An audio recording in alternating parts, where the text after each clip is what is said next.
السلام عليكم ورحمة الله. ازاي حضراتكم عاملين ايه؟ يا رب تكونوا في احسن صحة واحسن حال. معاكم دكتور أسامة عرفة، استشاري طب الاطفال وحديث الولادة ببورسعيد. وسؤال قبل الفطار، سؤال اتكرر النهارده كتير في العيادة اكتر من مرة، ومن امبارح في اللايف كان في كتير جدا معانا سألوا نفس السؤال: هو ليه ابني بيعرق كتير جدا جدا جدا عند الجبهة وعند اورته لما بيجي يرضع بالنسبة لحديث الولادة؟ العرق هو واحد من وسائل تبريد الجسم اللي بيستخدمها الجسم لتنزيل الحرارة علشان يحافظ على حرارته ثابتة. يعني احنا في مركز تحكم للحرارة في المخ بيخلي الحرارة ما بين 36 ونص 37 37 ونص، كل ده مقبول. فإذا حصل عوامل جوية أو عوامل داخلية تزود الحرارة فالجسم ما بيسمحش بده، فبيبتدي يفرز العرق كمية على الجلد مع الهواء، بتبرد الجلد وتخلي الحرارة بتاعت الجسم ثابتة على هذه الأرقام.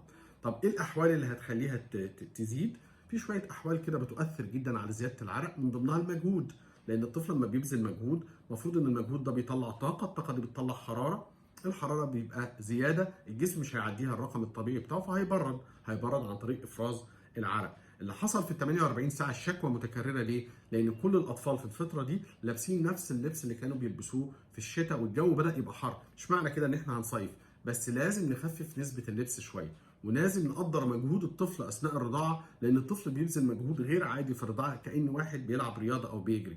تخيل بقى انت واحد بيجري او بيعمل جيم او بيعمل فتنس ولابس لبس كتير، اكيد هيعرق جامد. هو في حضن مامته، ومامته اصلا لما بتحضنه وهي بترضعه بتديله من حراره جسمها، وهو لابس لبس زياده والجو بقى حر والصدر مش عارف ايه، فالولد يا عيني بيبتدي يعرق اعراق كتير جدا اثناء الرضاعه. هنخفف اللبس شويه، هنحاول نزود السوائل في جسمه، هنحاول واحنا بنرضعه نبقى شايلينه وحاضنينه كله، بس ما يبقاش جسمي بيبعث عليه حراره زياده، لان ده مع الحضن والقفله الجامده عليه ده ممكن ساعتها، لان في امهات كتير بترضع وهي مكلفته العيال او مغطياها جامد. يبقى العرق الفتره دي في الحدود المعقوله، اللي هو الاسباب العاديه الغير مرضيه، هو لا اما زياده حراره الجو، لا اما مجهود الطفل اللي بيبذله علشان يرضع، والمجهود ده بيخليه يطلع طاقه ويطلع حراره فبيعرق زياده. في اسباب غير يعني اسباب مرضيه بقى مش طبيعيه، لكن هذه الاسباب غالبا بتكون مش مجرد ان هي بدات الفتره دي، بتبقى من زمان عنده المشكله دي، وممكن يبقى فيها عوامل وراثيه، ممكن بتقيم صوره الدم والانيميا عند الطفل،